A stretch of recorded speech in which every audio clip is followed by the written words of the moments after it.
وي د بادشاه یو قیمتي باز دی هغه ورک شوی دی قیمتي باز دی هغه ورک شوی دی نو بادشاه اعلان کړی دی چې د ښار ګیټونه بند کړئ هسې نه چې زما باز چېرته بار ته وځي ملنګ چې دا خبره واورېده د هغې ځای نه څادر له کړس ورکړه او واپس روان شو د سمندر غاړې ته لاړ د سمندر په غاړه باندې کېناسته اسمان ته یې وکتل وی الله ستا ډېره عجیبه بادشاهي ده نو زه پکې څه نشم ویلی الله ستا عجیبه بادشاهي ده نو زه پکې څه نشم ویلی زما په شانتې وخیار انسانو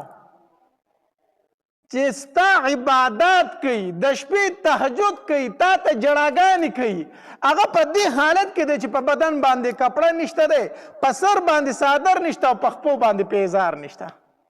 ادې په دې حالت کې پیدا کړی دی زما په شانتې وخیار سړی ملنګي کوي او داسې بېوقوف انسان چې د هغه باز ورک شوی دی نو د ښار دروازې بندي کړي دي هغه د بادشاه کړی دی نو بس په دروازو وځي دا څه خر دی اس دی اوښ دی چې هغه په دروازه وځي باز خو الوځي خو په اواز وي نو د هغه د دروازو سره سویمه ده نو په باز پسې د ښار دروازې بند کړي نو داسې بېوقوفه سړي نه دي راته بادشاه رخ کړی دی الله ستا عجیبه بادشاهي ده زه پکې څه نشم ویلی چې زما په شان وخیار سړی پکې ملنګي کوي او داسې بېوقوفه پکې بادشاهي کوي په دې غم کې ناست دی اوده شو خوب وله ورغې چې اوده شو نو په خوب کې ورته د الله تبارک وتعالی دیدار ور نصیب شو ملنګو په لاره باندې تېرېدو نو د ښار په دروازو تېرېدو نو اراده یې وکړه چې د ښار ته دننه شمه څوک به راله ډوډۍ موډۍ راکړي اوبه راکړي لږ ارام به په دې ښار کې وکړمه مخکې په دې ښاریو باندې ګیټونه لګېدلي وو ښه پېښور کې اوس هم شته دی که نه دا پلانکې ګټ دی لاهوري ګیټ دی او اسیا ګیټ دی او پلانکې ګیټ دی او پلانکې ګیټ دی دننه پکې بیا لوی لوی ښارونه دا به مخکې دا ګیټونه وو دا به چې بند شو د شپې به یې دا بندولو مو نو دننه ښار به محفوظ شو ځکه ښار نه به ګیر چاپېره چاردیوالي تاو وه نو دې ښار ته به دننه شمه نو څه اوبه موبه ډوډۍ موډۍ خو به وکم که نه نو چې د ښار ګیټ له ورغې خلک په لاینونو کې ولاړ دی او ګیټونه د ښار بند دي دننه څوک نه پرېږدي ملنګ تپوس کوي دا ولې د ښار دا ګیټونه بند دي چې دننه څوک نه ځي نو چا ورته وي د بادشاه یو قیمتي باز دی هغه ورک شوی دی قیمتي باز دی هغه ورک شوی دی نو بادشاه اعلان کړی دی چې د ښار ګیټونه بند کړئ هسې نه چې زما باز چېرته بار ته وځي ملنګ چې دا خبره واورېده د هغې ځای نه څادر له کړس ورکړه او واپس روان شو د سمندر غاړې ته لاړ د سمندر په غاړه باندې کېناسته اسمان ته یې وکتل وی الله ستا ډېره عجیبه بادشاهي ده نو زه پکې څه نشم ویلی الله ستا عجیبه بادشاهي ده نو زه پکې څه نشم ویلی زما په شانتې وخیار انسانو چې ستا عبادت کوي د شپې تهجد کوي تا ته جړاګانې کوي هغه په دې حالت کې دی چې په بدن باندې کپړه نشته دی په سر باندې څادر نشته او په خپو باندې پیزار نشته ادې په دې حالت کې پیدا کړی دی زما په شانتې وخیار سړی ملنګي کوي او داسې بېوقوف انسان چې د هغه باز ورک شوی دی نو د ښار دروازې بندي کړي دي هغه د بادشاه کړی دی نو بس په دروازو وځي دا څه خر دی اس دی اوښ دی چې هغه په دروازه وځي باز خو الوځي خو په اواز وي نو د هغه د دروازو سره سویمه ده نو په باز پسې د ښار دروازې بند کړي نو داسې بېوقوفه سړي نه دي راته بادشاه رخ کړی دی الله ستا عجیبه بادشاهي ده زه پکې څه نشم ویلی چې زما په شان وخیار سړی پکې ملنګي کوي او داسې بېوقوفه پکې بادشاهي کوي په دې غم کې ناست دی اوده شو خوب وله ورغې چې اوده شو نو په خوب کې ورته د الله تبارک وتعالی دیدار ور نصیب شو الله تبارک وتعالی ورته فرمایي ولې خفه یې څه وجه ده داسې په غمونو کې وی الله ستا بادشاهۍ ته حیران یمه ستا د بادشاهۍ حیران کړی ما وی ولې څه چل دی زما په بادشاهۍ کې څه چل دی چې ته هغې ته حیرانه وی حیرانه په دې ما چې زما په شانتې تقوادار سړی نیکعمله سړی وخیار سړی ملنګي کوي او داسې بېوقوفه خلک چې په باز پسې د ښار دروازې بندوي هغه پسې بادشاهي کوي نو الله ستا بادشاهۍ ته به حیرانه نه یم الله تبارک وتعالی ورته په دې خوب کې وایي زه خو په دې خپلو فیصلو باندې خوشحاله یم او ټیک راته ښکاري او که تا ته په اعتراض نو زه به دا فیصله بدل کم. اوس خوب دی که نه، زه به دا فیصله څه کمه بدل کمه. څنګه به بدل کړي الله؟ بس ته ملنګ تا به بادشاه کم او دغه بادشاه به ملنګ کم. الله کولی شي که نه شي کولی؟ کولی شي. د سترګې په رب کې کولی شي. نن بادشاهي اثار له چې ګوري نو په جیل کې پروت بیا احتجاج کوي راځه دې رالکئ. هلکه دا خو بادشاه نه و، دا د الله د تقدیر فیصلې دي. الله یې کولی شي، الله یې کولی شي. بس دا ملنګ به بادشاه کما او بادشاه به ملنګ کما که ته په دې فیصله رضای. الله دا به څنګه کېږي؟ زه یې کولی شم که نه؟ زه خو پرې رضا یم چې ما ته بادشاهي میلاویږي. د هغه دا نعمتونه به تاله درکم او ستا دا نعمتونه به هغه له ورکم. اوس خوب دی ملنګ په خندا شو، الله زما کوم نعمتونه دي؟ د هغه دا نعمتونه خو به زه ماله راکړې نو ما سره څه دي؟ څه کوي دا شلېدلي پایزار، دا شلېدلی لنګ، زما سره نعمت څه دی؟ الله زما ورله کوم نعمت ورکړه چې ستا دا نعمتونه به هغه له ورکم. الله تبارک وتعالی ورته فرمایي او ستا دا نعمتونه به هغه له ورکم. د شپې چې پاسې په تهجد کې او ما ته کم جاړي که نه نو دا نعمت په زه هغه له ورکم. بیا به هغه د شپې پاسې او ما ته به چغې وي او جاړي به او ستا نه به دا نعمت والم بیا به ما ته د شپې نه ودرېږي. بیا به ستا د شپې دا جړاګانې ما ته نه وي، ستا د شپې دا ودرېدل به ما ته نه وي. په نیمه شپه باندې ستا چې زما سره کومې خبرې دا به نه وي، دا به بیا هغه زما سره کوي، ته به را سره نه کوي. ملنګ ورته په خوب کې وایي الله ما ته خپل نعمت منظور دی، زه خپل نعمت هغه له نه ورکوم، زه خپل نعمت هغه له نه ورکوم. الله زما د خپل نعمت خوښ دی. غرض مې څه و؟ کو هېڅ در سره نشته، هېڅ در سره نشته. مسلمان یې د شپې پاسې تهجد کوي الله ته، الله ته چغې وایي، الله ته جاړي. قسم په الله دا داسې نعمت دی، داسې نعمت دی که نه چې په دې نعمت باندې څوک بادشاهي هم نه اخلي. دا داسې نعمت دی. خو د شپې د جړاګانو چې چا خوند اخیستی دی، د شپې د تهجدو چې چا خوند اخیستی دی، د شپې د خبرو د الله سره چې چا خوند اخیستی دی، دا ځان له یو نعمت دی، دا ځان له یو خوشحالي ده، دا ځان له یو خوند دی. د دې نه هر سړی خبر نه دی. ملنګ وی الله دا نعمت خو وله نه ورکوم، د هغه بادشاهي مې نه ده په کار، خو دا نعمت ورله نه ورکوم.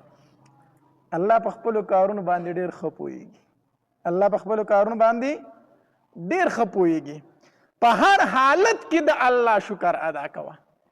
مونږ باندې خو چې یو ټیم ډوډۍ راته سمه میلاو نه شي بس ناشکري ده.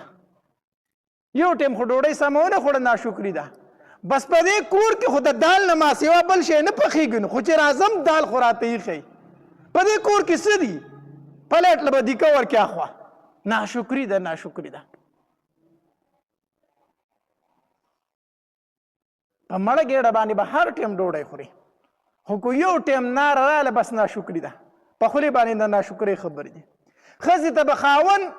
ښه راشن ورته وایي، ښه خرچه به ورکوي، خو که یو میاشت داسې راله چې پکې خرچه لږه کمه وه، وایي ستا کره چېرته ما ښاده ورځ لیدلې ده؟ زه خو چې راغلی م دغه وږي دي او نارې دي او بربنډې ورځې دي ستا کره. شکر یې چېرته ادا نه کو. دا نه و چې ټول عمر تا راچلولې ده ما خوړلې ده. خیر دی دا ژوند دی، کله به څنګه او کله به څنګه. ځان نه لاندې خلکو ته ګورئ. زمونږ ژوند چې د ټینشنونو نه ډک دی، د پریشانو نه ډک دی، زمونږ په خوله باندې خندا نه راځي، په تندي مو هر ټایم 12 بجې وي، په دې ذهن خو بوج وي. وجه دا ده چې موږ د ځان نه برې خلکو ته ګورو، د ځان نه برې ته ګورو. پلانکي ګاډی اخیستی ما خو نه دی اخیستی، پلانکي بنګله جوړه کړه ما خو نه ده جوړه کړې، پلانکي جایداد واخیستو ما خو وانه اخیست. لکه د لاندې نه ځان ته وګوره چې لږ خوشحاله شي، دا ټینشنونه دې ختم شي. په دین کې چېرته موږ د ځان نه بره ته ونه کتل چې دا پلانکې د سحر اذان له راځي نن به زه راځمه، دا پلانکې د سحر په مانځه کې سره د بچو ولاړ وي نن به زه سره د بچو ولاړ یم، د پلانکې بچې حافظ قرآن دی زما به 2 بچې حافظ قرآن وي، د پلانکې بچې عالم دی زما بچې به هم عالم جوړیږي. ځان نه په دین کې موږ بره ونه کتل. حالانکې حدیث مبارک کې راځي نبی علیه السلام فرمایي په دین کې د ځان نه برې خلکو ته وګوره، په دین کې د ځان نه برې ته وګوره. تم سیالي شروع کا بره شه په دین کې، په دنیا کې د ځان نه لاندې ته وګوره. موږ الټه کړي دي، موږ خبره الټه کړې ده. موږ په دنیا کې د ځان نه برې خلکو ته ګورو او په دې خوشحالېږو. یاره وایي ناسته پاسته مې د غټو خلکو سره ده، لا کالرې به کې داسې کي. صحیح ده که نه؟ ناسته مې د غټو خلکو سره ده، د ایم پی ای صاحب سره کینم، د ایم این ای صاحب سره کینم، د ملک او د نواب سره کینم. د غټو خلکو سره چې کینی بیا چې واپس را رواني حالت دې څنګه وي؟ حالت دې څنګه په سترګو دې توره تیاره وي که نه وي؟ ولې تا خو د ایم پی ای صاحب د ایم این ای صاحب پستې کرسۍ ولیدې نو ستا که راغه شته؟ تا خو غټ غټ ګاډي ولیدل نو ستا سره شته دی؟ نو بیا د هغې طرفه چې را رواني دماغ دې کار کوي، په ټینشنونو کې را روانې. د ځان نه چې د برې سره تعلق ساتي بیا به دې دا حالت وي، ژوند به دې د غمونو نه ډکوي. د غریبانانو سره کښېنه، د کمزورو سره کښېنه چې واپس راځي چې په دې خپل هر څه باندې شکر وباسي. تا ته به عزت درکوي، تا ته به کینې او پاسي. موږ د غټانو سره کینو پاسو نه چې هغه پاسي نو موږ 3 پیرې پاسو. دا ژوند دی. ژوند مونږ ځان ته ګران کړی دی، ژوند مونږ ځان له د ټینشنونو نه ډک کړی دی، ژوند مونږ ځان له د خفګانونو نه ډک کړی دی. چې څه الله درکړي په دې باندې شکر ادا کوه. نبی علیه الصلاة والسلام فرمایي وایي 4 څیزونه داسې دي چې دا چاته ورکړی شو که نه نو دته د دین او د دنیا ټولې ښېګړې ورکړی شو. صرف 4 څیزونه دي دا چې چاته میلو شو د دین او د دنیا ټولې ښېګړې دته میلو شوي. په هغې کې یو نبی علیه الصلاة والسلام فرمایي وایي هغه ژبه چې کومه د الله په ذکر باندې مشغوله وي، هغه ژبه چې په هغې باندې د الله ذکر کېږي. دویم نبی علیه الصلاة والسلام فرمایي شکرګزار زړه، داسې زړه دی چې هر ټایم د الله شکر وباسي. او دریم نبی علیہ الصلوۃ والسلام فرمایي داسې بدن چې هغه مشقت تکلیف برداشت کوونکی دی، لږ لږ تکلیف سره چغې نه وي، تکلیف برداشت کوي. او څلورم نبی علیہ الصلوۃ والسلام فرمایي نیک عمله بیبي چې هغه د خاوند په مال کې او دا ښځه په خپل ځان کې خیانت نه کوي، کو خاوند موجود وي او کو موجود نه وي، دا خپل ځان د خاوند امانت ګڼي. نو نبی علیہ السلام فرمایي دا 4 څیزونه چې چاته میلو شو که نه دته د دنیا او د آخرت د دین او د دنیا ټولې ښېګړې میلو شي. په هغې کې یو نبی علیہ السلام څه شی ذکر کړی؟ داسې ژبه چې د الله په ذکر سره مشغوله وي، د الله په ذکر سره مشغوله وي. نو بهترین څیز بهترین ژبه هغه ده چې په هغې باندې د الله ذکر کېږي. خبره ځکه کوم په دې موضوع باندې لږې خبرې ځکه کوم چې زمونږ په معاشره کې د الله ذکر ډېر لږ پاتې شوی دی، د الله یاد ډېر کم پاتې شوی دی. هر انسان د ځان ته سوچ وکړي زه سحر را پاسېدلی ومه، ماښام شو شپه شوله کټ ته وختم اوده کېږمه، د ځان سره حساب وکړي د سحر نه واله تر دې شپې پورې ما په دې ژبه باندې د الله ذکر څومره کړی دی، په دې مې کنځلې څومره کړي دي، په دې مې غیبت څومره کړی دی، په دې مې چغلۍ څومره کړي دي، په دې مې لمسې څومره کړي دي، په دې ژبه باندې د 2 تنو جنګول ما څومره کړي دي. هر انسان دې سوچ وکړي که نه، بیا به هر تن ته په خپله پته ولګي چې زه په دې ژبه باندې د الله ذکر څومره کومه، څومره زه په دې ژبه د الله ذکر کوم. هر سړی دې د ځان سره حساب وکړي. سار شو ماښام شو ورځ ټوله تېره شوه زما په دې ژبه باندې د الله نافرمانۍ ډېرې شوې خو د الله یاد پرې ډېر وشو. نو نبی علیہ الصلوۃ والسلام دغه صحابي ته فرمایي بس ته دا خبره د ځان سره یاده کا چې ستا ژبه د همیشه د الله په ذکر باندې څه وي؟ لمده وي، لمده د الله په ذکر باندې خپل ژبه لمده ساته. او دا ذکر چې کوم انسان کوي د ده زړه ته به سکون وي، د ده زړه ته به اطمینان وي، د ده زړه ته به آرام وي. نو بهرحال زمونږ معاشره کې ذکر دا ډیر کم شوی دی، ډیر زیات کم شوی دی. حالانکه نبی علیہ الصلوۃ والسلام فرمای دا ذکر دا انسان د عذاب قبر نه خلاصوي. ذکر انسان د عذاب قبر نه خلاصوي. نبی علیہ الصلوۃ والسلام فرمای و ما عمل آدمی عملا انجا له من عذاب القبر من ذکر الله.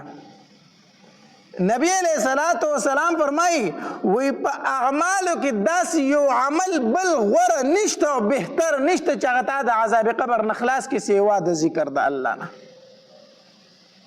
حدیث مبارک دی. نبی علیہ الصلوۃ والسلام فرمای وی په عملونو کې چې هغه عمل چې تا د الله د عذاب نه خلاصوي، د عذاب قبر نه د خلاصوي، هغه د الله ذکر دی. او عذاب قبر خو به تاسو اورېدلی وي د علماونه. الله دې موږ ټولو ته فنا راکړي. عثمان رضی الله تعالی عنه چې کله مقبرې ته ورغې او په قبر به یې سترګې ولګېدې نو ډېر زیات په جړل، حتی تر دې پورې چې دا اوښ کې به یې په دې ږیره باندې بایدې. نو چا ته نه تپوس وکړو عثمانه د جنت ذکر کېږي د جهنم ذکر کېږي دومره نه جاړې. خو چې کله مقبرې ته راشي او قبرستان ویني او قبر ویني بیا ډېر جاړي، او د جهنم ذکر چې کېږي دومره نه جاړي. دا ولې؟ عثمان رضی الله تعالی ته وفرمایل وی دا قبر چې ده که نه دا د آخرت د پوړو نه اولنۍ پوړی ده. دا قبر کو په دې منزل کې ته کامیاب شوې خو وروستو نورو منزلونو کې به هم کامیاب شوې، خو که د قبر په دې منزل کې ناکامه شوې وروستو بیا ناکامي او ناکامي ده، بیا خو کامیابی نشته دی. دیو جنا نبی علیہ الصلوۃ والسلام به فرمایل وی ما ته دا یره ده که نه چې تاسو به د خپل مړي دفن نه کوئ. که نه ما به الله تبارک وتعالی ته فرمایلي وي چې تاسو ته د عذاب قبر ښودلی وي، خو تاسو به خپل مړي بیا دفن نه کوئ. او نبی علیہ الصلوۃ والسلام فرمایل وی دې سارو باندې عذاب قبر نشته دی. کو چېرته په دوی باندې عذاب قبر وی په دې ځناور باندې که نه تاسو به د دوی نه یو سی غوښه هم نه وخوړلی، په دې سارو بر سره غوښه نه وراغلې. کو چېرته دوی ته پته وي چې په موږ باندې هم عذاب قبر شته دی. دیو جن نبی علیہ الصلوۃ والسلام به فرمایل وی القبر روضة من ریاض الجنه او حفرة من حفر النیران. نبی علیہ الصلوۃ والسلام به فرمایل وی دا قبر چې دی کنه دا د خاورو یو ډیرکې مه حسابوئ، دا د خاورو یو سلی مه حسابوئ، دا خو د جنت د باغچو نه یو باغچه ده یا د جهنم د کندو نه یو بدترینه کنده ده، یو بدترینه کنده ده. حدیث مبارک کې راځي نبی علیہ الصلوۃ والسلام فرمایي وایي کله چې نیکمله انسان په دې قبر کې کېښودی شي، نیکمله انسان په کې کېښودی شي، دا قبر ورته وایي وایي زما په شا زما په ملا چې څومره خلک ګرځېدل که نه په هغې ټولو کې ما ته ته خوښ وي،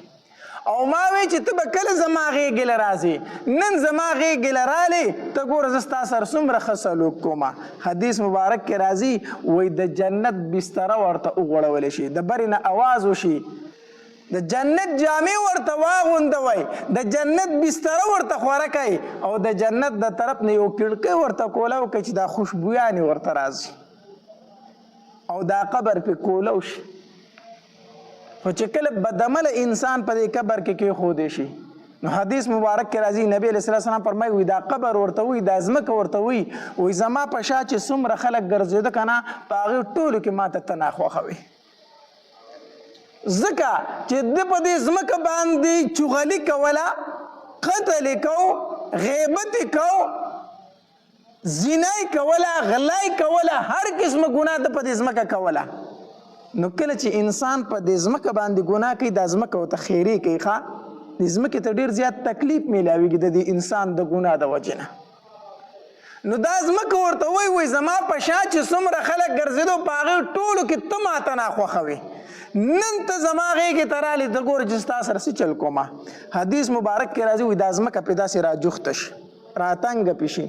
نبی علیہ الصلوۃ والسلام د خپل مبارک ګوتی په یو بل کې داسې ورکړي وې د چجی د پخته په یو بل کې داسې ورننوزي لکه څنګه چې زما د ګوتی مبارک په یو بل کې ورالي چجی په یو بل کې داسې نه نوزي. د اسمان نه आवाज وشي د جهنم جامې ورته واغوندوي د جهنم بستر ورته خوره کوي او د جهنم د طرف نه یو کړکی کولاو کوي چې دا لوګي ورته راځي د قبر ته. الله تبارک وتعالى دی پناه را نصیب کی. بیا حدیث مبارک کی راضی نبی علیہ الصلوۃ والسلام فرمای وی یو کم سل اجدهاګانی په د باندې مسلط شي یو کم سل اجدهاګانی هغه باندې مسلط شي او د تر قیامت پورې چی او نبی علیہ الصلوۃ والسلام فرمایل وی دغه اجدهاګانو نه کو چرته یو اجدها دنیا تراله او دنیا کې پوکی سیرپ وو دا غي پوکی به دومره زهري چې په مخ د زمکه به چرته شینکې زرغون نشي.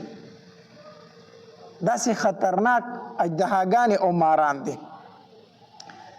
نو نبی علیہ الصلوۃ والسلام فرمایي وی کو عذاب قبر د ځان نسپکول غواړي او لر کول غواړي نو د الله ذکر کوه د الله ذکر کوه.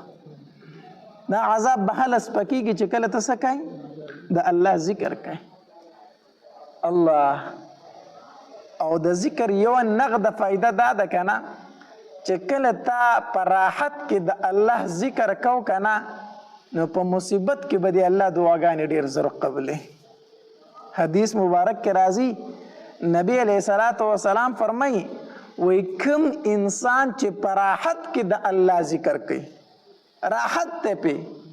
سکون دی په بیان دی الله یادوي نو وی کله چې په د باندې تکلیف شروع شي کنه او د الله ته فریاد شروع کی الله ته आवाज وکي الله مصیبت را باندې راغله دی وی دا پرشتي وی چې د आवाज خو آشنا غونته आवाज دی دا आवाज خو مخکې مونږ ډېر اورېدو خو مخکې مونږ په سکون سره په آرام سره اورېدو او اخ که आवाज دی اوس پکې درد دی تکلیف دی आवाज آشنا دی مخکې مونږ دا आवाज اورېدو چې الله به یادو اوس هم هغه आवाज اورو چې الله یادوي خو مخکې پکې درد نه او اوس د یو کمزوري او د یو ضعیفه आवाज غونته کې ښکاري د یو کمزوري انسان आवाज ښکاري. نو چې معلومات وکړي وي او دا هغه انسان دی چې الله به یې ډېر یادو خو نن پې تکلیف راغلی دی نن پې څه راغلی تکلیف راغلی نو دا پرشتي الله ته د دې انسان سپارش شروع کړي وی الله چې کله په سکون کې کله په آرام کې ته ډېر یاد کړی الله اوس مې مصیبت دی تکلیف کې دی الله دا تکلیف دې نه لرې کا ته دې انسان پرشتي الله ته بیا سپارش کوي. او چې کله یو انسان په راحت کې الله نه دی یاد کړی او په د باندې کله مصیبت راغی او د الله ته आवाज وکړي نو دا پرشتي وایي دا خو ډېر څه ناشنا غونته आवाز دی دا خو مخکې مونږ نه دی اورېدلی چېرته دا خو مخکې مونږ نه دی اورېدلی خو اوس مې چېرته تکلیف دی او دا आवाज اورو ناشنا आवाज دی مخکې مونږ دا نه دی اورېدلی. الله نو په سکون کې په آرام کې په اطمینان کې په خوشحالۍ کې الله یاد کا په وخت د تکلیف کې به تا الله یاد کی پرشتي به دې الله ته سپارش وکړي. الله نو یو خدا نغده پیدای په دنیا کې دا ده چې کله ته د الله ذکر کوي الله یادوي په مصیبتونو کې به الله بیا تا یادوي ښه په مصیبتونو کې به مونږ باندې مصیبت دا دی الله دې زمونږ په حال باندې رحم وکړي د سکون او د آرام په ټایم کې مونږ ته الله چرته یاد مونږ خو په خپلو مستۍ کې یو او په خپله نشه کې یو او بس په خپلو عیاشو کې یو خو چې چېرته په کور کې الله دې نه کړي الله دې نه کړي یو غم وشي که نه نو بیا د چېرته جالداره ټوپۍ ګوري په سر یې کېږدي بیا یو هفته د ده ټوپۍ په سر باندې ته به وایي دا لوی اوس چېرته د عمرې نه راغی ښه یو هفته بیا دی ښه سم دمي خو چې هغه مصیبت او غم لږ کم شي که نه نو هغه ټوپۍ بیا ورته وکړي بیا په خپلو نشو تماشو کې شي نو بیا هغه غم مونږ نشو برداشت کولی وجه دا ده چې مونږ په خوشحالۍ کې الله نه دی یاد کړی نو په غم کې به الله بیا مونږ څه یاد کړي الله نو یو دا چې په دنیا کې الله یادوي په وخت د راحت کې په وخت د مصیبت کې به الله تا یاد کړي یوه پیدا دا ده په دنیا کې. دویم دا دی چې د الله دا ذکر دومره زورور سیز دی دومره زورور سیز دی چې دا تا ته په آخرت کې هم ډېره پیدا درکوي په آخرت کې هم ډېره فایده درکوي. لکه حدیث مبارک کې راځي نبی علیه الصلاة والسلام د صحابه کرامو سره ناستو، په دې دوران کې یو بانډچي صحابي راغی، وی د الله پاک پیغمبره په مؤمنانو کې به هم داسې یو کس وي چې په جهنم کې به پروت وي او په جهنم کې به پاتې شي. نبی علیه الصلاة والسلام وفرمایل وی نه داسې غوسه نشته دی، ټول مسلمانان به جنت ته ځي، ها یو مسلمان دی چې هغه به ډېر اخر ته په جهنم کې پاتې کېږي، هغه به ډېر اخر ته پاتې کېږي. صحابه کرامو تپوس کوي د الله پاک پیغمبر دا کوم انسان دی چې دی په جهنم کې د ټولو نه اخر ته پاتې کېږي؟ نبی علیه الصلاة والسلام وفرمایل په جهنم کې به یو کس وي او هغه به د الله ذکر کوي او په چغه چغه به لګي چې یا حنانو یا منانو یا حنانو یا منانو، دا چغې به وي، دا چغې به د جبریل علیه الصلاة والسلام تر غوږو شي. جبریل علیه الصلاة والسلام به واوري چې د جهنم نه आवाज راځي او आवाज د الله د ذکر دی، یا حنانو یا منانو، دا आवाज دی، الله ته आवाजونه کېږي د جهنم نه. نو جبریل علیه الصلاة والسلام به د الله د عرش ته لاندې په سجده پریوسي، چې په سجده پریوزي سر به په سجده پروت وي، الله تبارک وتعالی به ورته فرمایي ارفع رأسک یا جبریل، ای جبریل سر اوچت کا.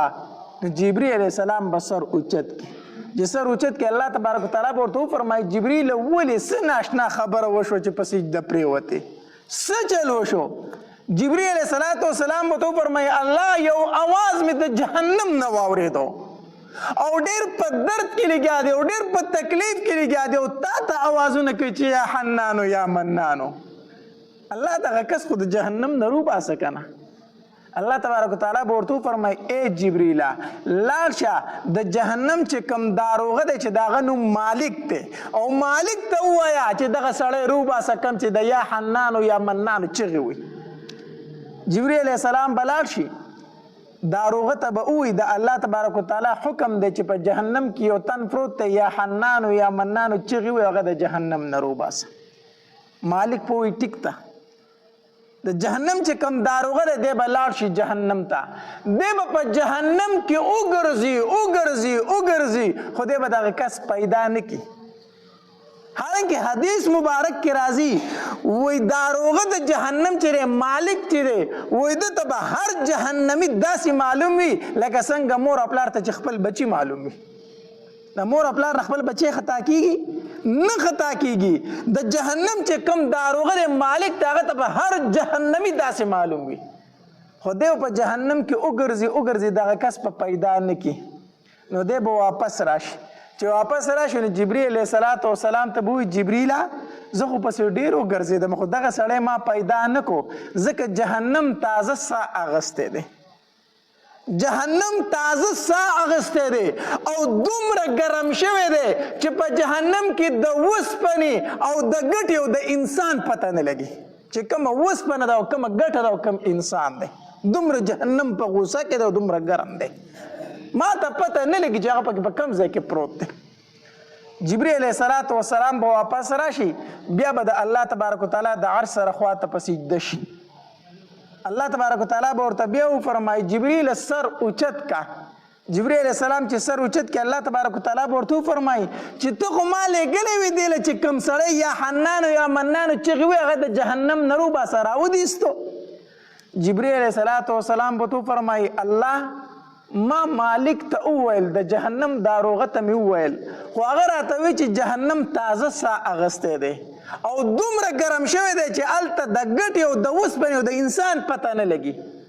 نو مالک پکې پیدا نه کو. الله تبارک وتعالی به ورته وفرمایي ای جبریله لاړ شه او مالک ته ووایه چې د جهنم په پلانکۍ طبقه کې په پلانکي ګوټ کې دا سړی پروت دی او راوی باسه. الله تبارک تعالی به ورته ځای وښیي. جبریل علیه الصلاة والسلام چې راشي د جهنم چې کوم داروغه دی مالک هغه ته به ووایي الله تبارک تعالی فرمایي چې د جهنم په پلانکۍ طبقه کې او په پلانکي ګوټ کې دا سړی پروت دی راوی باسه. مالک په لاړ شي د جهنم چې کومه فرشته د پاغې مقرر دا به لاړه شي دغې سړي ته به ځان ورسوي. نو حدیث مبارک کې راځي وي دا سړی به ډېر په عجیبه حالت کې پروت وي دا خپې نه دي دا به د سر سره تړلي شوي او لاسونه به د سټ سره تړلي شوي په زنځیرانو کې او په ده باندې به ماران او لړمانان رانښتي دی به خوري او دی به چغې څه وي یا حنانو یا منانو یا حنانو یا منانو ډېر رحم کوونکي ذاته بیا به هم دا چغې وي نو د جهنم چې کومه فرشته ده داروغه مالک هغه به دا زنځیران مات کی او به یې سپړي او د جهنم نه به یې روباسي چې روباسي که نه نو جبري علیه السلام ته به یې حواله کړي چې حواله کړي جبري علیه السلام به د ځان سره روان کړي جبري علیه السلام به لاړ شي بیا به د الله د عرش سره خواته سجده ولګوي الله تبارک وتعالی به ورته بیا وفرمایي جبریل سر اوچت کا جبريل علیہ السلام چې سر اوچت کی الله تبارک وتعالی به ورته فرمایي جبریله ما چې په کم کس پسې لیږلی وی هغه دې راوست او الله دا مې دی راوستی دی دا به ولاړ دی الله تبارک وتعالی به دې انسان ته ووایي ای بنده ما تا ته پیغمبران نو در لیږلي دی به وایي الله را لیږلي دي د هغې پیغمبر سره ما کتاب نو در لیږلی الله را لیږلی دی تا ته ما نه وویلي چې دا ګناهونه به نه کوي الله بلکل منع کړی دی ما بیا هم تا هغه ګناهونه کړي که نه الله ما بیا هم هغه ګناهونه کړي الله پیغمبران دې رالیږلي وو کتابونه دې رالیږلي وو د ګناهونو نه دې منع کړي وو خو الله د هغې باوجود ما ګناهونه کړي دي دی به اقرار وکړي خو بیا به هم دی وایي چې الله یقینا زه ډېر مجرم یم ما ډېر ګناهونه کړي خو الله بیا هم ستا د رحمت نه ناامیده نه وم ځکه مې چغې والې چې یا حنانو یا منانو الله بیا هم ستا د رحمت نه ناامیده نه وم الله تبارک وتعالی به وفرمایي ای فرشتو تاسو هم ګواه شئ چې د کوم زما د رحمت امید ساتلی دی په دغې رحمت سره ما دی معاف کو په دغې رحمت سره دی ما معاف کو زه دې جنت ته داخل کوي جنت ته یې بوځئ الله تبارک دا آخري جهنمي دی دا به د ټول نه آخر د مسلمانانو نه په جهنم کې پاتې شوي خو دی به هم هلته د الله ذکر کوي څه به وایي یا حنانو یا منانو او د دغې ذکر په برکت سره به الله د جهنم نه وباسي او جنت ته به یې داخل کړي الله رونو سارا پکې شته دی لخه الحمدلله سارا پکې شته دی الحمدلله اوس راسره موکه ده ځکه چې دا سا وځي که نه بیا هېڅ نشته دی بیا هېڅ نشته دی اوس راسره موکه ده سا را پکې ځي ښکته بره سا ځي د الله ذکر شروع کوي د الله یاد شروع کوي چا چې د چا سره مینه یې هغه ډېر یادوي زمونږ د الله سره مینه د الله به نه یادو او چې ته خبر شي چې پلانکی سړی ما ډېر ډېر یادوي نو هغه دې خوښې بدې دي شي خوښې نه شي نو الله تبارک وتعالی چې ته ډېر ډېر یادوي نو د الله به خوښ شي که خوښ پی نه شي د الله به بیا ډېر خوښ شي د الله ذکر ډېر کوئ او کومه خبره چې په ژبه باندې زیاته کېږي نو دا قرارې په زړه کې نیسي قرارې په څه کې نیسي نو په دې ژبه باندې ځان له د شپې راپاسه د تهجدو په ټیم کې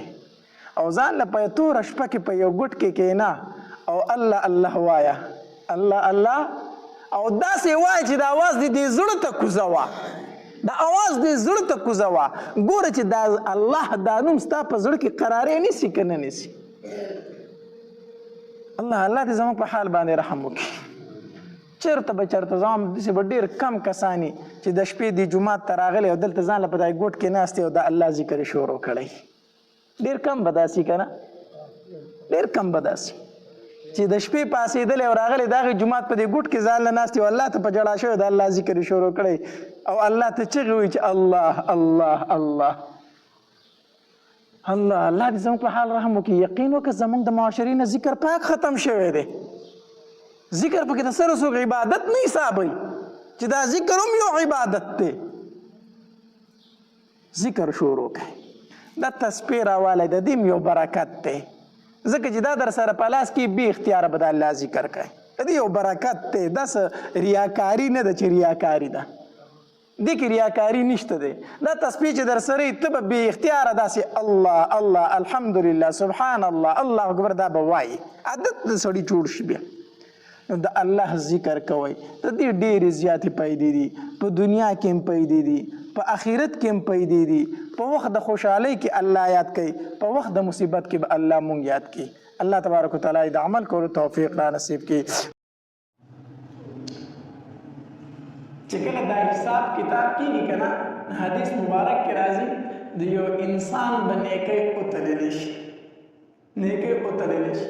ګوره زما د رب مهربانۍ ته ګوره، په حساب کتاب کې الله تبارک وتعالی څومره نرمي کوي، څومره نرمي کوي. ګوره اوس کو الله تبارک وتعالی دا ویلي وي کو یو ګناه دې راوړی هم د جهنم ځای دی، جهنم دې ځای دی، نو بیا به څه؟ بیا به یو تن جنت ته تللی نه. هلته کې قانون دا دی چې ګناهونه دې ستا ډېر وي، خو چې نیکۍ پرې معمولي سي وایي چې دا چاپړی دې ښکته وي، چې د نیکو چاپړی دې لاندې وي او د ګناهونو چاپړی دې سپکو، بیا ستا جنت ځای دی. ګوره دا دومره ګناهونه الله څه کوي؟ معاف کوي. دا دومره ګناهونه معاف کوي.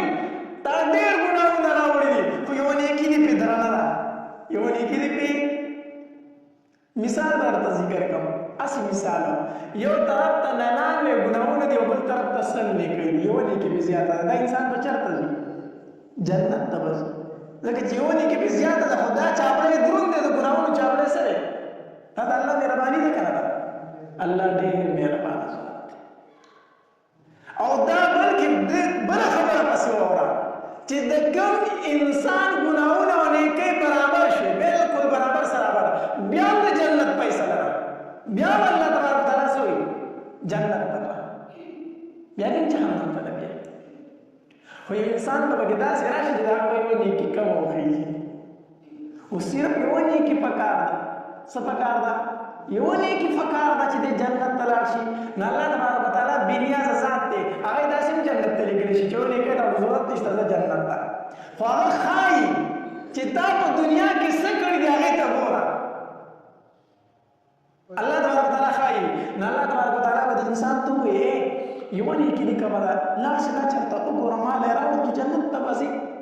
اوس د الله تبارک وتعالی د انسانانو ته د دوی د ژوند د دنیوي ژوند د حالات ښایي چې تا څه کول. دی وویل الله یوه نیکي خو ډېره اسانه ده، ایوه اسانه ده، ډېره ښه اسانه ده. زما خو پلار په ما ډېر زیات خفه کېده، ما له یوه نیکي نه راکړي. زما خو ښځه وه، په ما ډېره مینه وه، ډېرې د مینې دعوې به یې کولې او ما ورته هم ډېرې حلالې او حرامې راغونډې کړي، نن به ما له یوه نیکي نه راکړي. زما خو بچی و، ما ته ډېر نیازبین و، نن به ما ته یوه نیکي نه راکړي. زما خو دوست و، یوه نیکي څه چې د الله وس به راوړمه. دی چې را روان شي که نه، نو په رور پسې به راشي، وروره یوه نیکي مې پکار ده، جنت ته پرېږدم، صرف یوه نیکي ما نه یې راکړې، ته زما ډېر خوږ ورور یې. هغه ورته وایي نه، نیکي نه شم درکولی، خو دا یوه نیکي زه تا ته درکړم او زما نیکۍ کوي چې زه به یې د کوم ځای نه وورم. ښه ته نه شې راکولی؟ نه، زه ټیک ده پلار پسې به لاړ شم. پلار ته لاړ شي، ما له یوه نیکي پکار ده، یوه نیکي راکړه، جنت ته مې د تلو فیصله ده. ښه بچیا ډېر محبوب را باندې ډېر را باندې دروند وي، خو که دا یوه نیکي تا له درکړم او ما باندې جهنم فیصله وشي، نو بیا دی وایي چې ځه هېڅوک نشته دی، ښځه خو نشته دی که نه، هغې له خو مې ډېرې حرامې راټولې کړې وي، ډېره مې ښه په ناز ساتلې وه، یوه نیکي خو په منډه راکوي. دی چې ښځې له راشي که نه، یوه نیکي مې پکار ده، راکولی شي؟ نه، نیکي زما له طرفه تا ته هغه خبرې په دنیا کې پاتې دي، دلته تا ته نیکي زما له طرف نه نشته دی، نه میلاوېږي، نه میلاوېږي. هغه دې آیت المبارکه کې الله تبارک وتعالی ذکر کړي، یوم یفر المرء من اخیه وامه وابیه وصاحبته وبنیه لکل امرئ منهم یومئذ شأن یغنیه. هر انسان به د بل نه تښتي، هر انسان سره به د خپل ځان فکر. دا الله تبارک وتعالی دې انسان ته ښایي تا خو د دې زوی دپاره، تا د دې ښځې دپاره، تا د دې لور دپاره خپل آخرت ډوب کړی، واشه اوس یوه نیکي دې دله درکړي. دا ښایي الله تبارک وتعالی. ورنه ما ته وایي چې یوه نیکي داسې ګران نه دي. الله تبارک وتعالی داسې وویل چې دا یوه نیکي زما د طرفه شوه، زه جنت ته. خو ده ته وایي نه ته یې پیدا که ورشه، ته پیدا کړه دا درته ښایي چې دا د دې خلکو لپاره خپل آخرت ډوبه اوس تا یوې نیکۍ ته ضرورت شته او تعالی نه درکوي الله په لاره به تېرېږي پریشان حاله به روان وي یوه نیکي میلاو نه شوه د الله دربار ته ځي الله نیکي نشته دی حدیث مبارک کې راځي او تا وایي هغه به ورته وایي یې د الله بنده ولې دومره په پریشانۍ کې روان یې ولې دومره خفه روان یې دی به ورته وایي وایي خفه په دې یم چې یوې نیکۍ ته مې ضرورت و تمامو رشته دارو پسې وګرځېدم چا راته یوه نیکي راته کړه یوه نیکي مې کومه ده او د هغې د وجې نه به اوس چېرته ځمه جهنم ته ځم ځکه خفه یم وایي د دغه انسان سره به صرف یوه نیکي وي د کوم بنده چې دې تپوس کړی د ده سره صرف یوه نیکي ده نور سره به څه شی نشته وایي دی به ورته وایي چې دا یوه نیکي مې ته واله او زه هسې جهنم یم اما سره نور څه نشته دی خو زما په دې یوه نیکۍ چې ته جنت ته ځې که نه دا ته واله چې ته مې جنت ته لاړ شې ته د جهنم نه بچ شي ښه دی به خوشحاله شي هغه نیکي به والي الله تبارک وتعالی دربار ته به یوسي الله تبارک وتعالی ته وایي الله یوه نیکي مې کومه هغه مې راوړه الله تبارک وتعالی سره د علم دې تپوس کوي دا کوم ځای و دا چا درکړه الله دا خو یو بنده و دغه ته راکړم ښه تا هغه بنده راوړله دی به راشي هغه بنده به بوځي د الله تبارک وتعالی دربار ته ای بنده تا دله دا نیکي ولې ورکړه هغه وایي الله صرف دغه یوه نیکي را سره الله ما ویل چې دی به د جهنم نه بچ کېږي که نه نو دا یوه نیکي دې دی واخلي خو چې دی جهنم ته لاړ نه شي او ما سره خو نور څه نشته دغه یوه نیکي وه ښه ته دومره غیرتي ته دومره غیرتي ته دومره زما په بنده خفه شوي چې هغه یې د جهنم نه بچ کړه او الله خفه پې شو الله تبارک وتعالی وفرمایي ای بنده زه ستا نه زیات غیرتي یم ما ته هم د جهنم نه بچ کړی تو سره جنت ته ځه صرف ستا یوه نیکي وه هغه تا عدله ورکړه ته هم د ده سره جنت ته ځه د دې حدیث مبارک نه یوه بله خبره مونږ ته میلاو شوه چې د یو بل سره خیر ښېګړه الله تبارک وتعالی ته څومره محبوبه ده ته چې کله راپاسې د یو بنده سره امداد کوې که نه او تعاون کوې الله تبارک وتعالی له غیرت ورځي دا زما کمزوری بنده دی دا زما کمزوری بنده دی د خپل وس مناسب لیکنه د بل زما د بل بنده سره ښېګڼه کوي نو زه به د جنت ته نه بیم زه به د ده حاجات نه سر کوم ما ته ډېر خلک ټلیفونونه وکړي مولوي صاحب په مال کې برکت نشته دی پیسې ډېره ګټم څه وظیفه راکړه نو زه هم وظیفه خو په خپل ځای وظیفه نن سبا مصیبت در راکړه په وظیفو باندې کو که نه نو زه ورته وایم وظیفه به درکړم هغه ډېره ښه ده خو چې دا څومره پیسې در سره دي نو په دې کې د غریبانو حصه کوه د خپل وس مناسب حصه کوه ته دې ګور چې الله بیا تعالی څومره درکوي نو مونږ څه وایو مونږ دا وایو مولوي صاحب ما ته دعا وکړه چې الله راله ډېرې پیسې راکړي که نه زه په دې مدرسې جماعتونو کې ډېر شی ورکړم نو مونږ وایو ستا سره چې دا کمي دي د دې نه خو بیا ورکړه که نه د دې نه خو ورکړه چې د دې نه نه ورکړې د هغې نه به څه ورکړي هغې نه به څه ورکړي نه چې ډېر شی راشي ما نن دومره شي که نه چې زه بیا رغړم رغړم او اخوا سیواګرې پرتې نه وم چې زه دغتې مدرسې ته وسم بیا خو پکې تا رغړې به دا ونه وایي چې دا مدرسې ته بوځم بیا به مو نه وایي چې دا غریب له ورکړه کوم سړی چې ورکړه کوي که نه په 10 روپو کې هم ورکړه کوي هغه 15 خپل جیب ته ولي 15 غریب له ورکوي او څوک چې نه ورکوي که نه په کروڑاو کې هم بیا نه ورکوي نو څوک چې دا وایي زما په مال کې د برکت راشي او الله دې مال حلاله روزي فریوانه راکړي ډېره راکړي څومره چې ورسره فلحال په جیب کې دي په دې کې د غریبي حصه وکړي په دې کې د غریبي حصه وکړي په سرو کې د سرو مطابق په زرو کې د زرو مطابق بیا ته ګوره چې الله تبارک وتعالی په تا باندې څنګه خپلې د رزق دروازې کولاوي د رزق دروازې کولاوي نو غرض مې دا کوه چې دغه ورځ مونږ ته را روانه ده د میدان محشر ورځ را روانه ده داسې ښایسته بیانات اورېدلو دپاره زموږ د یوټیوب چینل واجد اسلامیک سټوډیو سبسکرایب کړئ په دې به تاسو ته انشاءالله العزیز ښایسته واقعګانې او بیانات میلاویږي او د غنټې د نشان د سره کلک کړئ چې تاسو ته آینده نوې ویډیوګانې مخې ته راځي او د خپلو ملګرو سره لازم د ثواب په نیت باندې شریک کړئ. والسلام ډېره مننه.